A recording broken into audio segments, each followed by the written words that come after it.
really wanted to talk about the surviving the election apocalypse because I have so much to get through on that. It's going to be a series of videos. If you missed the first one, I did that a few days ago, and it's already up on YouTube. It's also up on chuckholton.com, so you can go over there and check it out. It's basically I have to be careful what I say on YouTube, especially concerning the elections. But I think everybody feels like this election will be one of the more contentious elections in our lifetimes. And because of that, people are concerned about what may happen, and we want to talk about how to best prepare ourselves for whatever happens, whoever wins after this coming presidential election. And so, yeah, I mean, I feel like James here in the chat who says no matter who wins, chaos will erupt. I think a lot of people feel that way, and that's why I wanted to make this series of videos. I am also putting these together as a booklet, and it'll eventually be actually published, but right now you can get my notes for these talks over at chuckholton.com if you are a supporter. So you can subscribe for free and follow me over there, and we love those people. That's great. But if you want to get my notes in written form, I put them in printable form, all formatted like a book and everything. And if you want to get those, you have to be a paying supporter. It's $7 a month. You know, buy me a cup of coffee every month and you get access to all that stuff, okay? So, yeah, some people is saying the audio is still cutting out. Behind you in the video. Okay. Does it sound good to you? Okay, good. Sounds good to Connie. Okay. All right, so just to recap very quickly what we talked about in the first video that you can go watch over at chuckholton.com or here on YouTube. I talked about in preparation for whatever might come, and this doesn't just apply to the election, it applies to anything that you might need to be prepared for. You need to go through a process that the U.S. military calls human terrain mapping, okay? And human terrain mapping just is the simple process of looking around the place that you live and saying, okay, the people around me, most people don't even know their neighbors. So you should get to know your neighbors. And the people around me are, some of them are assets and some of them are liabilities in various ways. Some of them might be able to do something if I need help. I might be able to go to them. Somebody might have a 4-wheel drive and I don't. If my car gets stuck, I might be able to go to that guy and get help. Somebody might have a boat. They might be able to come get me if if our area gets flooded. So that might be a good person to know. Somebody else might, it looks like they've got shady looking people coming to their house on a regular basis, and they look like they might be the kind of people who would come and try to take what I have. So I need to be on the lookout for them.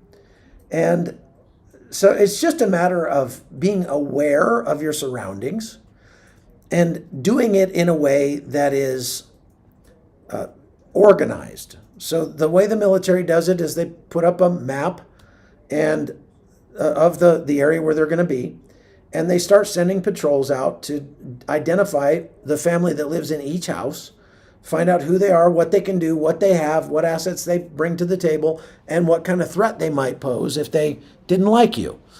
That's human terrain mapping in a nutshell. And what I did is I sort of transferred it from the military arena to our everyday arena and how it applies to our everyday lives. Then we talked about doing a similar sort of balance sheet, if you will, to your home.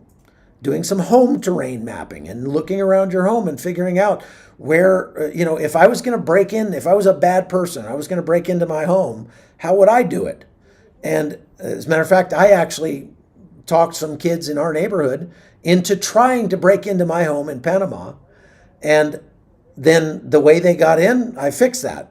And then I had them do it again. And the way they got over the fence, we put some concertina wire up over on the fence in Panama. And, I kept getting them to do it until they couldn't get in anymore. And so figuring out what your assets and liabilities are, what kind of resources you might need to have in a situation where things are going badly, and then figuring out how to procure those things in time. Now, I want to address one thing that has been brought up to me many times since I made that video. I've had a lot of people that have contacted me and said, I'm a 70-something-year-old single woman living in downtown Los Angeles, and I don't have any money, and I don't have any resources, and I'm living in a high crime area, and things are bad. What should I do to be prepared? And, of course, the first thing you want to say is, well, move. But if you can't move and you have these are people that they're contacting me and they're basically saying, I'm old and decrepit. I have nothing to offer. I have no money. I can't leave. And I'm stuck where I am. What do I do? And this is a real problem. If you're in that situation, I feel for you. That's a bad situation to be in at that age. But there are actually things that you can do. And the first thing is get out of your shell. What I've noticed is that a lot of people who are in that kind of situation, who are elderly, who don't have a lot of assets, they pretty much spend all of their time alone in their house on the internet. They live their lives virtually because their bodies are such that there's not a lot that they can do physically anymore. I get that. And my grandmother's kind of that way. She just prefers to be home reading, and she's in her 90s, and she, it's not that she doesn't like people, it's just that she kind of prefers her own company. And so I get it. That's okay. But the one thing that you ought to do, for sure, the first thing you ought to do if you're in a situation like that, is reach out to your local church. And, you might say, oh, well, I tried going to the local church. I didn't like it. They weren't nice to me. Did you go to all the churches in your neighborhood? All of them? I'm sure there are more. And I think one of the reasons why God made it so that there are so many different kinds of churches is so that nobody could ever use the excuse that, well, I just couldn't find one that appealed to me.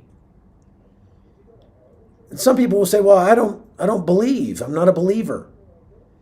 So the church is a great place to meet people who are nice. What's wrong with going to a place where there are a whole bunch of people who believe that you should love the people around you, be nice to those, even those who hate you? Treat people like you would like to be treated. Help those in need. Okay, what's wrong with being a part of a group like that? Even if you're not you don't believe the Bible, maybe being a part of a group like that might make you rethink your belief system.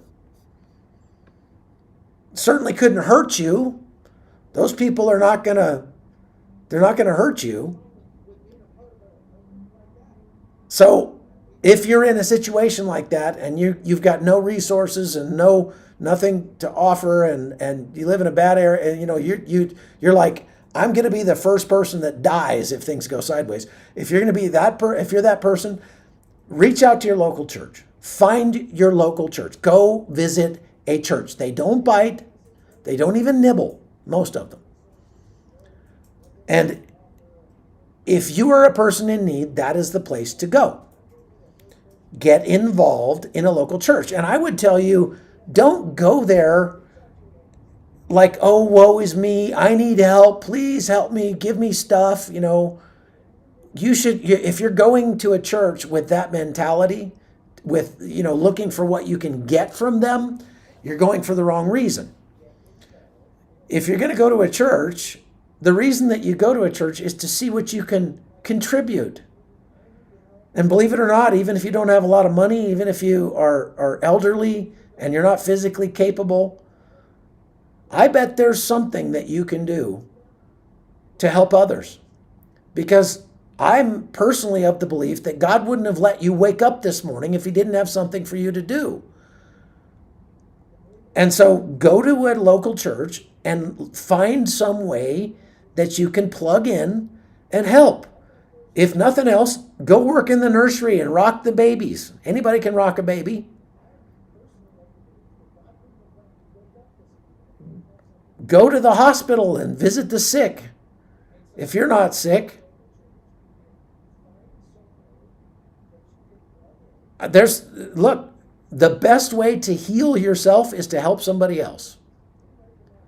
So that's my advice to you if you're in that situation. And if you're not, if you've got more to offer, if you do have resources, if you're not sick and elderly, even better. If you're not a part of a local church, why not? Why not, really? I mean, look, I'm not a preacher, but I've been going to church my whole life, and it is the center of of love and attention and help for so many people. And the churches that I have belonged to throughout the years have done so much for so many people, have helped so many people. Why wouldn't you want to be a part of a group like that?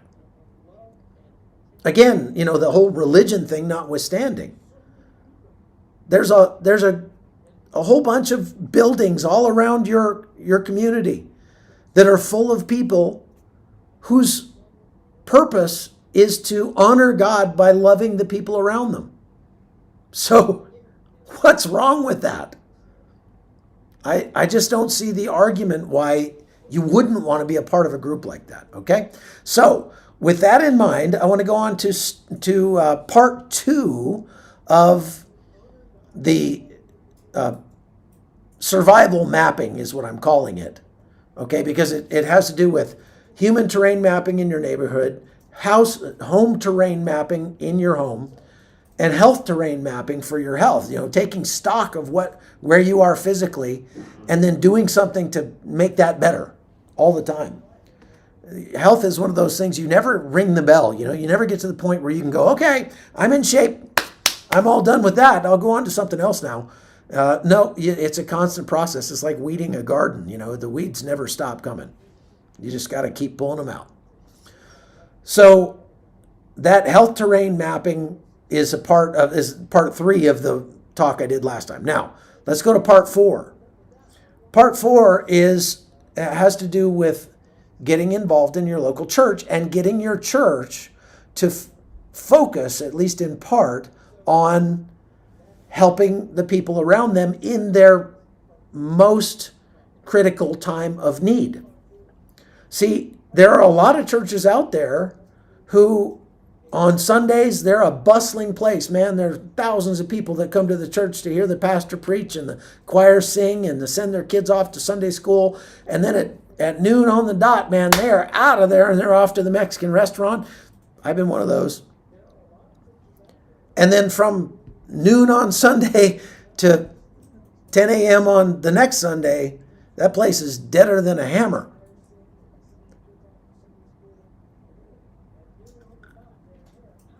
Donna says, I'm a woman of faith. It's hard, Chuck, when you have no transportation to even get there and back.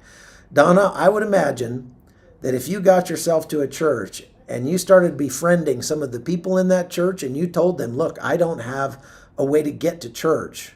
Could somebody come pick me up for church? If there's nobody in that church that's willing to come get you and bring you to church, then go find a different church. Because in my church, people would be tripping over themselves to come pick you up and bring you to church every Sunday, okay? Now, what I'm saying is that many churches are really just sort of a country club on Sundays, where people get together on Sundays.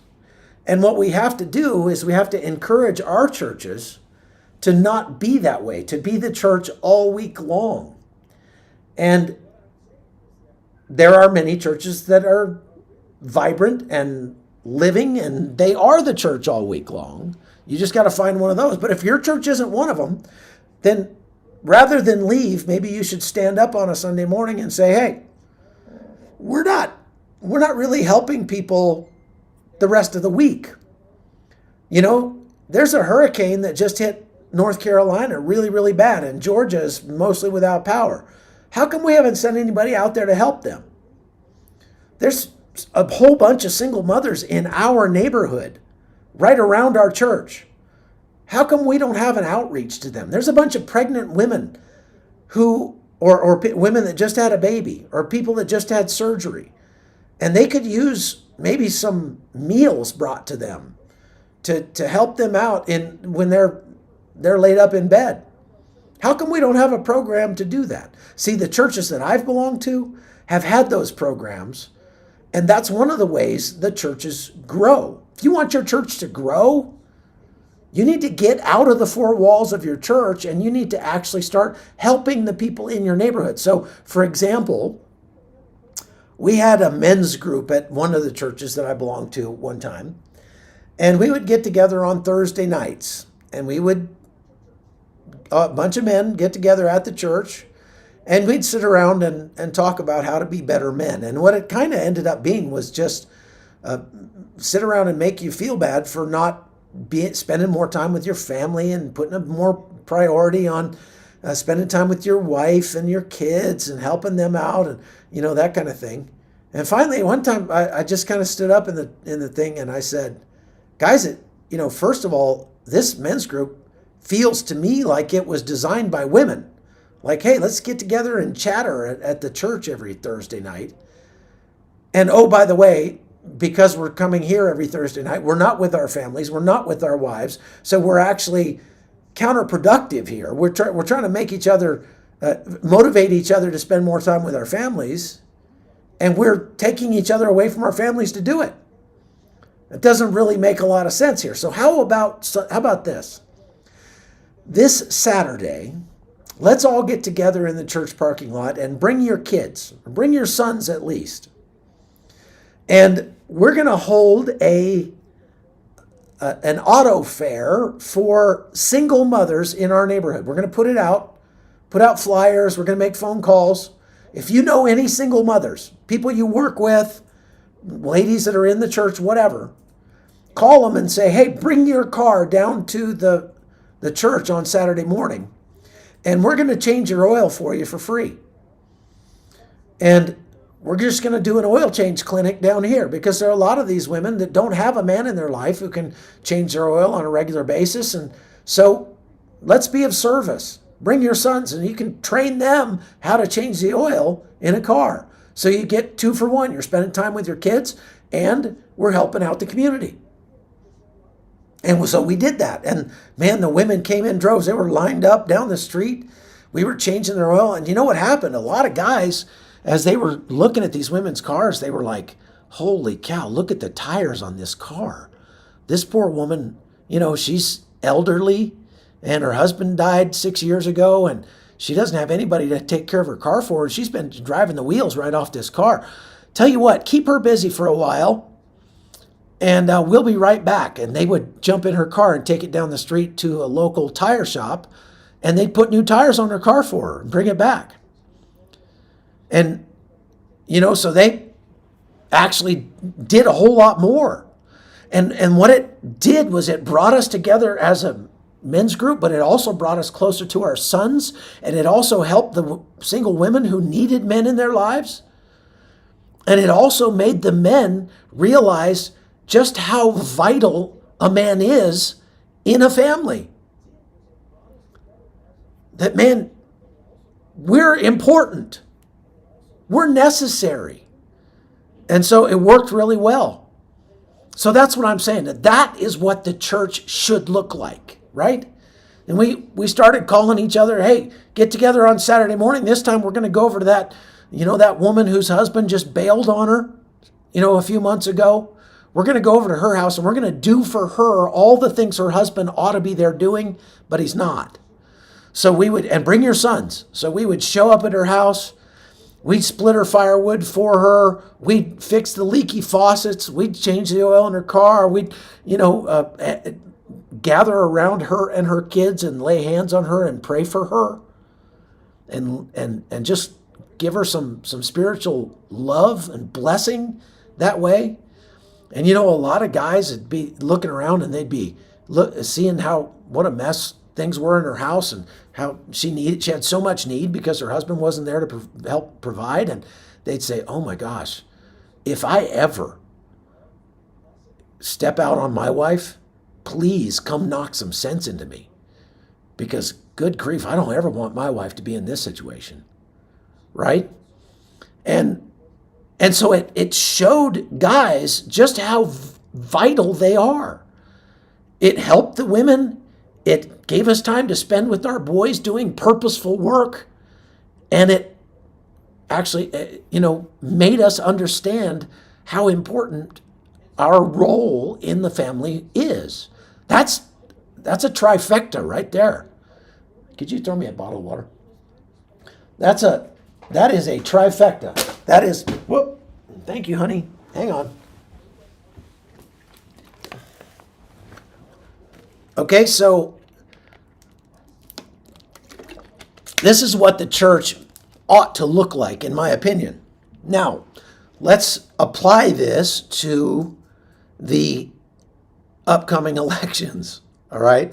And the craziness that may take place around the elections or in any other time. Like I said, we're seeing a lot of disaster right now in North Carolina, in Georgia, because of the storm that went by. Some of you that are watching have been affected by that.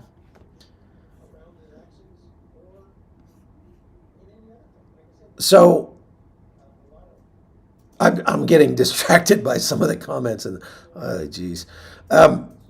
So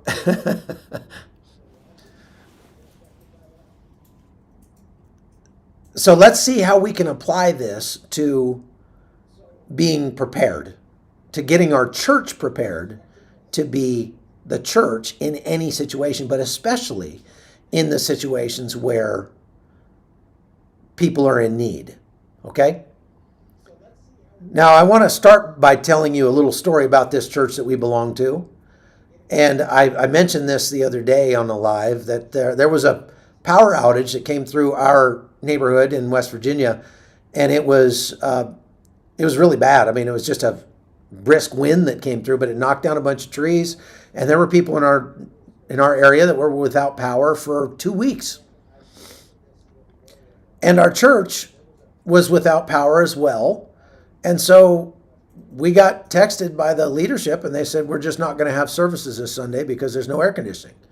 And I went, wait, what? I mean, coming from my job, going around the world, and I visit churches all around the world, many of them don't have air conditioning. Some of them don't have heat in the winter. They don't let that stop them from meeting together. And so I was kind of appalled by that. Like, why are we not having church just because there's no air conditioning? And I thought, you know what? And the church was closed. It was locked up, because no power, whatever. And I thought, right now is when people need the church the most. People all over this neighborhood. There are elderly people. There are single mothers. There are pregnant women. There, all these people who are in need. And the church has just shut its doors. It's just closed. It's got nothing to offer. And I was like, there's something really wrong with that.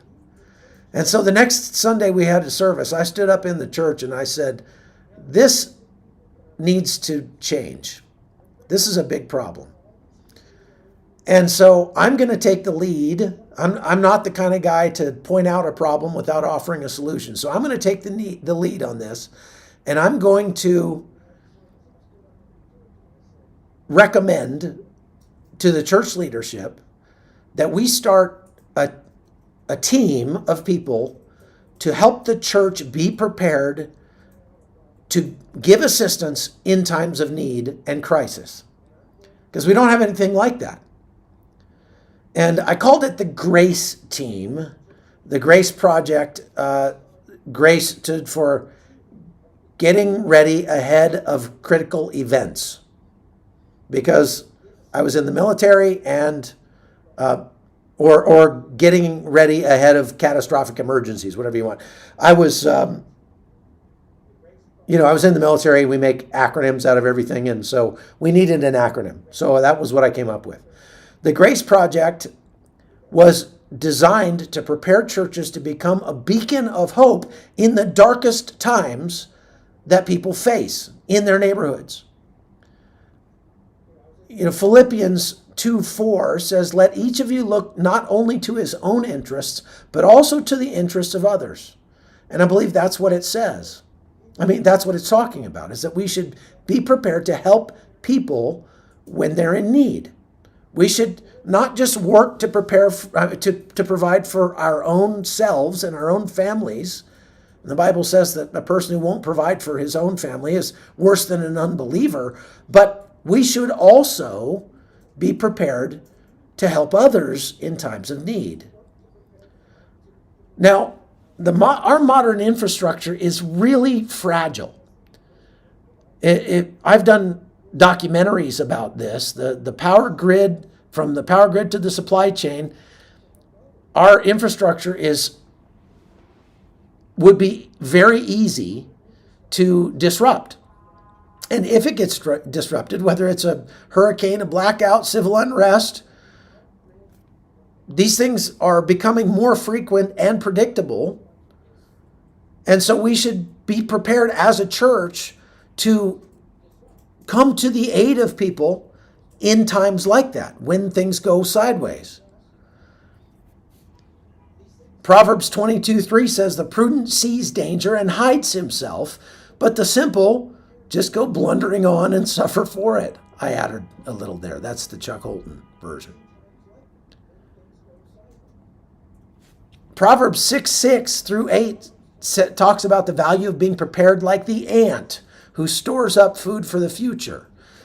It says, "Go to the ant, O sluggard, consider her ways and be wise. Without having any chief officer or ruler, she prepares her bread in summer and gathers her food in harvest." So as followers of Christ, we should be prepared. We should, as a body, not just as individuals, yes, as individuals, but also as a body, we should be prepared for good works, which includes preparing for disasters. Titus 3:14 says, "Let our people learn to devote themselves to good works so as to help cases of urgent need and not be unfruitful." So I came up with the idea to start a dedicated team at our church to respond in times of crisis. So it's kind of sexy. A lot of guys were like, "Oh, I want to be in on that one," right? They might not want to be in on the vacation Bible school team because that sounds horrific, dealing with a bunch of screaming little kids for a week. They might not want to, go on the mission trip to Mexico and be vacationaries for a week. But hey, prepping as a church, I'm in. I like it. Okay, a lot of guys like that. So it helps the church with, it interfaces with the security team at your church. If you don't have a security team at your church, that's like step one. Like, you really need a security team, especially with all of the craziness that's going on these days. And so it would be separate but intertwined with the security team. If you come from a very small church, maybe the security team is the grace team. But either way, you need a team leader and a coordinator to oversee the team and communicate with the church leadership. You got to get buy-in from your leadership, right? If you don't have that, good luck. You're not gonna go very far if your pastor isn't on board. But I think that once you explain to him how important it is for the church to be the church, especially in times like that, then he'd be crazy not to buy into that. This is how the church grows. You push out from the four walls and help people in the community. You get a communications officer. That's very important, because if you think about if the church is going to serve this function. Now, I just as an aside, I want to say the government has stepped in on a lot of these functions over time. And there's a very obvious reason why the government does this. The government does this because helping people in times of need, if it's the government doing it, they can buy your votes. And so they take money from you through coercion at the point of a gun in your taxes, and they then spend that money on you if you are in need. But the problem is the government is spectacularly inefficient. The government, by the reports that I've seen, for every dollar that they take in, they lose about 40 cents of it in overhead, just bureaucracy. And only 60 cents of each dollar actually gets out to any kind of program. That's terrible. If you compare that to Christian organizations like Samaritan's Purse or Operation Blessing, which I've got a lot of experience with, I know OB's overhead is like 0.7%. So 99.3% of the money people give to Operation Blessing gets out to the people it's meant to help. So if the government does it, they're spectacularly inefficient. They can politicize the aid. They are very often slow and cumbersome, so they're not very nimble to get there and help. And when they do, very often they end up exacerbating the problem they're meant to address. Take a look at what happened in Hurricane Katrina when they opened up the stadium there as a rescue center. It was an absolute hellish landscape inside there. People were, there were bodies laying around in there. It was terrible. There was no toilet paper for 10,000 people. It was horrific. So my point is that organizations like the church can very often do much better at meeting the needs because they're in the community, they're part of the community, and they can see the needs up close and personal. And then they can find a way to quickly get somebody over there to meet that need. So if, for example, your house got flooded and the government will have to get some bureaucrat out there to make an assessment of your house, and then it'll take a few weeks to process your claim, and then they'll finally get you cut you a check, and then you've got to go find somebody to fix the thing. In the meantime, everything your house is now moldy, and your house has got black mold growing, and it's uninhabitable by that point. Whereas a local church can move in literally hours after the waters recede and can bring a team of people from your neighborhood who know you, who maybe work with you, have seen you around at the grocery store, and can move right in and start ripping stuff, the carpet out of your house, ripping the walls out, and fixing it. And you can help them help you, and that you have ownership in this. You're just not getting a check from some faceless entity. It's just a much better way to do it. So I see people in the comments talking about, well, there's government agencies that do that. Are you serious? Would you really rather leave the response to something like this to a gigantic, overblown bureaucracy with 18 million people in it? Is that what you're telling me? Rather than a very nimble, generous bunch of volunteers from your community? You think that's better? Really? Okay, well, I don't. So as a part of this team, if we're going to do this as a church, we need to be able to coordinate our response with the other entities like the police and the hospital and the radio station.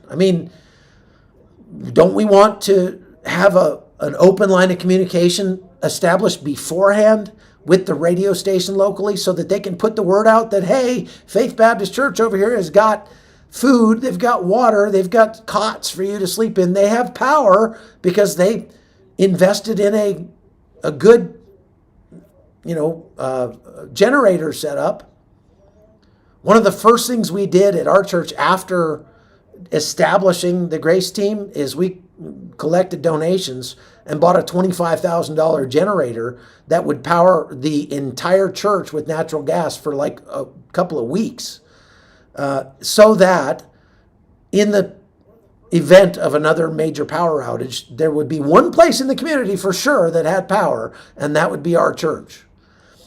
And then we designated an area in the basement to start storing up things like food, water, medical supplies, clothing, blankets, things like that, cots or mattresses, whatever. And we wanted to make sure that our church would be known as the place that you go to if everything goes wrong. And to do that, we needed to build relationships beforehand with the local authorities, the police, fire, rescue, all that, so that they would know where to bring people. And so a communications officer is important to have that. We need a supply and logistics officer to manage the stockpiles of food, rotate those stockpiles, make sure that we're stocked up on medical supplies and that everything's not, old. Do we have a way to heat the place? Do we have a way to cook food? Do we are we up on all of that? Okay, then we need a volunteer coordinator who can recruit and train volunteers, actually assist in times of difficulty, okay? And let's see here. I just lost my place.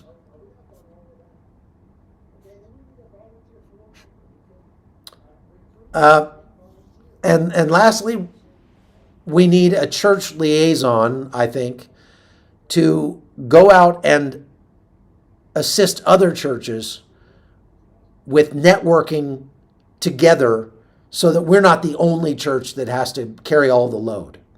I think that this should be something that we should evangelize to other churches about and have a church liaison that goes out and meets with the pastors of other churches in our areas and says, hey, we would like to establish this network of churches to help in times of need. Would you be a part of our citywide grace project? Okay? How's that sound? Now, I just am, what I'm getting at, to sum all of that up, churches need to lead in times of crisis and not follow. Okay? So, when disaster strikes, no matter what causes it, people are going to look for hope and help. Now, increasingly today, there's a problem with this plan. And this is something that we're going to have to flesh out, okay? Because we live in an increasingly polarized society, we actually have two countries living in America that are mutually exclusive in a lot of ways. They really can't exist in the same space. And it comes down to a matter of worldview. One side believes that certain things are right and wrong, and what you think about that doesn't change the fact. They're still right and wrong. That right and wrong are objective. They're outside of us. And the other nation that lives in America thinks that right and wrong are sort of subjective. You just kind of make up your own rules and you do what you feel like doing. And those people tend to prioritize the less philanthropic, more hedonistic liberties, like erotic liberty, for example. And because we are kind of at odds in terms of our worldview, it has gotten more and more contentious, even more and more violent against houses of worship. Now, I think that when the whole world's falling apart, what I have seen is that those differences sort of fade, because there's not a lot of people thinking about erotic liberty and trans rights and stuff like that when there's 4 feet of water in your house, okay, or something like that. And if a group of volunteers from your local church shows up and they want to help you in that time of need, you might be willing to overlook the fact that they really don't agree with you in terms of your politics, right? So that's a good thing. However, in the lead up to those times of crisis, right now our churches are being seen more and more as targets by anti-church people. I'll just call them anti-church people. I don't want to, try to make the case that you can't be a Democrat and be a Christian.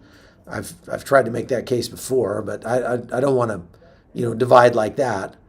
My point is just that, there are a lot of people out there now who see the church as the problem and not the solution.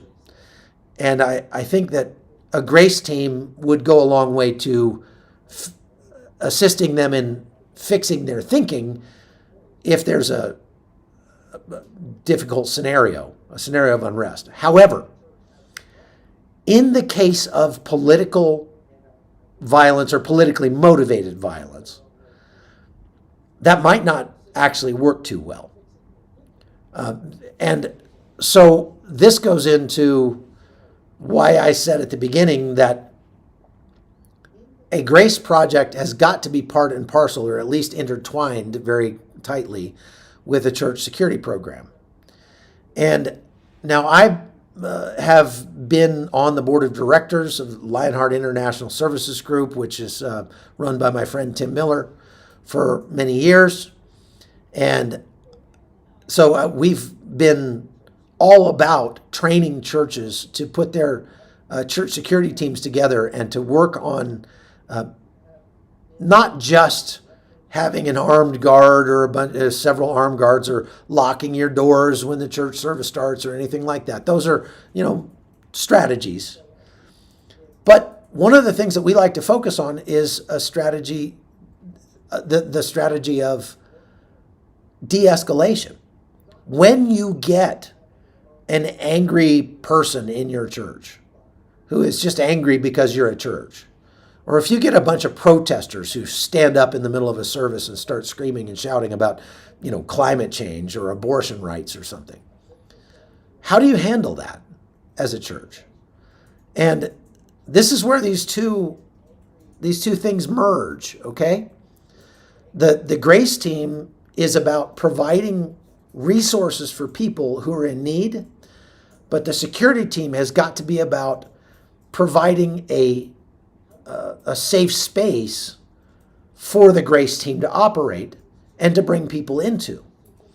And so my concern with what I'm calling the electapocalypse, that's a term I made up. It's not a very good one, but it's the best I got right now, is that in the case of politically motivated violence after the election, the churches may need to be hardened quite a bit more than they are.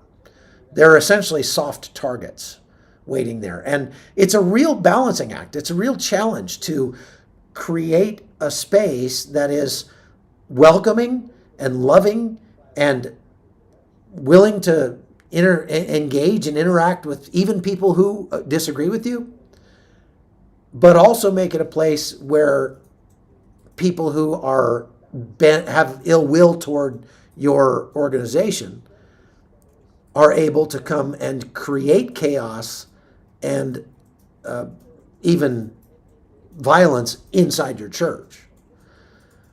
So that's something that is an entire section by itself. And I'm not going to get into that today. We've already been going 52 minutes, so I'm going to leave it here, and we'll pick that one up next time. So I just want to I'm going to go over and answer a couple of questions, but before I do that, I want to say that I am putting the notes that I'm taking to give these talks up over at my website on my locals page at chuckholton.com. If you go to chuckholton.com, it'll take you to locals. You can subscribe there for free and follow all of my reporting and articles I'm putting up and different things like that. But for people who want to sign up as supporters, which is I think $7 a month, you can actually get access to these notes that I'm taking in written form. You're free to print them off. You're free to share them with your friends in your church and everything else. And eventually these notes are going to make their way into a book. I would love to have that out before the election for obvious reasons. And so I'm working feverishly on these notes in my spare time. And talking about them with you on these lives actually helps me in that, because A, it forces me to knuckle down and get the notes written, but B, it helps me to flesh out these ideas. This is the way that I operate. I talk about it with somebody, that gives me the idea. I go start writing it down, and I talk about it some more, and I make notes, and I fix those notes. I'm already getting a lot of good feedback from last week's installment, the first installment of this series. And a lot of that feedback has been extremely helpful in giving me ideas that I didn't already have. So that's one of the reasons I'm doing this. If you have comments on this and you think that there are some resources that I could include in my printed notes, please send them to me at hotzoneholton@gmail.com, hotzoneholton@gmail.com, and I will very gratefully include them in the printed version of this. I'd love to hear from you on what you have to say about it.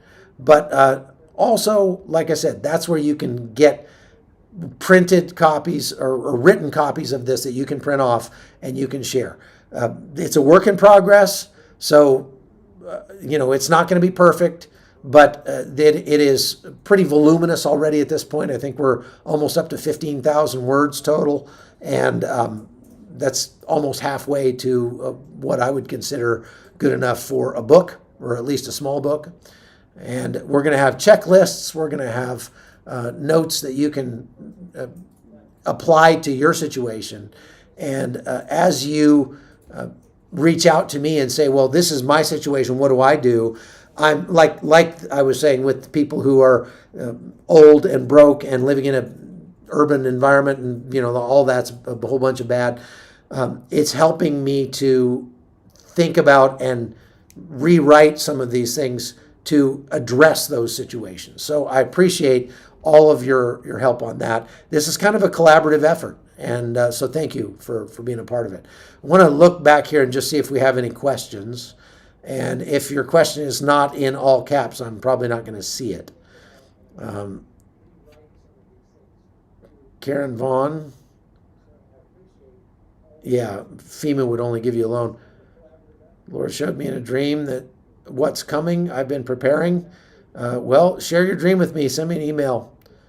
I'd love to hear about that. If you have personal stories about being helped by a church, I would like to get a few of those to put into my book. So send me an email with your story.